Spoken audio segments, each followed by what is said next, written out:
దావాజీగూడ సీతారామచంద్ర స్వామి ఆలయ భూముల వివాదాన్ని పరిష్కరించిన ప్రభుత్వ ఎమ్మెల్యే ఎర్లగడ్డ వెంకట్రావును ఆలయ అర్చకులు ట్రస్టు సభ్యులు ఘనంగా సత్కరించారు. సందర్భంగా ఆయన మాట్లాడుతూ గత పాలకులు కొందరు అధికారుల స్వార్థంతో దేవుడి భూములను 22A చేర్చి అక్రమాలకు పాల్పడ్డారని, అప్పటి ఇద్దరు ఎంఆర్ఓలు ఆస్తులపై విజిలెన్స్ విచారణ జరిపిస్తానని హెచ్చరించారు. ప్రజల ఆస్తులను ఆలయ భూములు కాపాడడం తమ ధర్మమని, అక్రమార్కులపై అసెంబ్లీ సాక్షిగా పోరాడతానని ఆయన స్పష్టం చేశారు. దావాజీగూడలోని గొంది బాపయ్య చారిటబుల్ ట్రస్ట్ కు చెందిన సీతారామచంద్ర స్వామి దేవస్థాన భూముల వివాదం పరిష్కారం కావడంలో చొరవ చూపిన ప్రభుత్వ గన్నవరం శాసనసభ్యులు ఎర్లగడ్డ వెంకట్రావును ట్రస్ట్ సభ్యులు ఆలయ అర్చకులు ఘనంగా సత్కరించారు. ఈ సందర్భంగా సీతారామచంద్ర స్వామి దేవస్థానానికి చేరుకున్న ఎర్లగడ్డకు ఆయనకు మర్యాదలతో స్వాగతం పలికిన అనంతరం దేవస్థానంలో ప్రత్యేక పూజల్లో పాల్గొన్నారు. అనంతరం ఆయన మీడియాతో మాట్లాడుతూ 1895లో గ్రామస్తుడైన గొంది బాపయ్య ఈ ఆలయానికి భూమిని దానంగా ఇచ్చారని తెలిపారు. అనేక పరిణామాల అనంతరం చల్లపల్లి రాజా మల్లికార్జున బహదూర్ మధ్యవర్తిత్వంతో ఆ భూమి తిరిగి దేవుడికి చెందిందని గుర్తు చేశారు. గత పాలకులు నియోజకవర్గంలో ప్రజల ఆస్తులు, కొండలు, గుట్టలు, చెరువులు దోచుకున్నారని ఆయన విమర్శించారు. డబ్బు వ్యామోహంతో ప్రకృతి సంపదను నాశనం చేసినా భరించావేమో గాని కనీసం పాపభీతి లేకుండా సాక్షాత్తు సీతారామస్వామి ఆలయ భూముల విషయంలో జోక్యం చేసుకోవటం దారుణమని ఆవేదన వ్యక్తం చేశారు.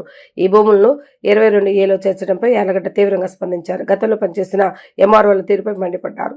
రైతుల రెవెన్యూ రికార్డులను సరిచేయాల్సిన బాధ్యతను విస్మరించి అక్రమంగా డబ్బు సంపాదించారని ఆయన ఆరోపించారు. ఈ అక్రమ ఆస్తులతోనే ఇవాళ అసెంబ్లీకి పోటీ చేసే స్థాయికి చేరారని విమర్శించారు.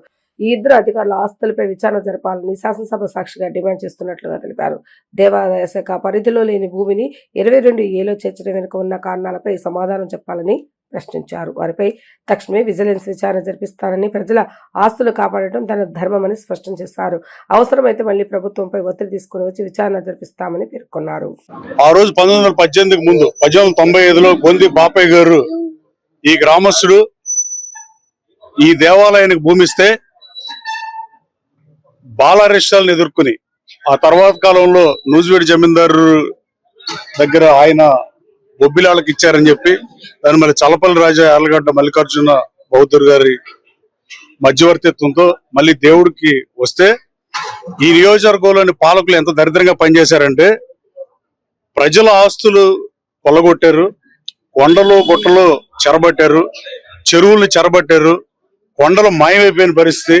అంతకుముందు ఎన్ని కొండలు ఉన్నాయి, ఇప్పుడు ఎన్ని కొండలు ఉన్నాయో మీరు చూడొచ్చు.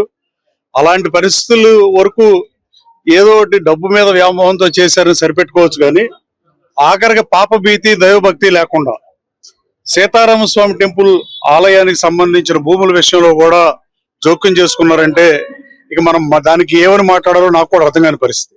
గతంలో పనిచేసిన ఇద్దరు ఎంఆర్ఓల మీద ఎంక్వైరీ చేయమని అడిగా, అది శాసనసభ సాక్షిగా అడిగా. ఆ రోజున పనిచేసిన మోదరి అనేవాడు కానీ, ఆ తర్వాత పనిచేసిన నరసింహారావు అనే ఎంఆర్ఓ కానీ వీళ్ళ ఆస్తుల మీద కూడా విచారణ జరపాల్సిన అవసరం ఉంది.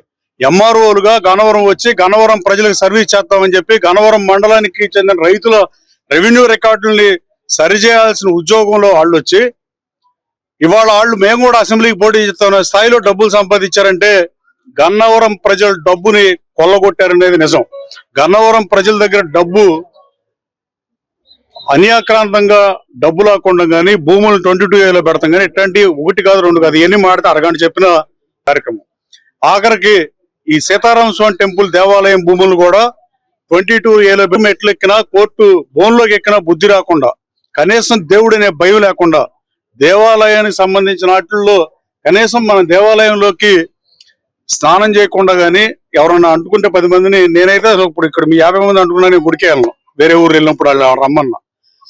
అంత నిష్టగా ఉండాల్సిన ప్రజలు ఉండే ప్రజల ఆస్తులు కాపాడటం శాసనసభ ప్రభుత్వానికి కూడా ధర్మం. కానీ సీతారామ స్వామి టెంపుల్ భూమిని 22లో పెట్టిన ఎంఆర్ఓకి దేవుడు డెఫినెట్ గా శిక్షిస్తాడు.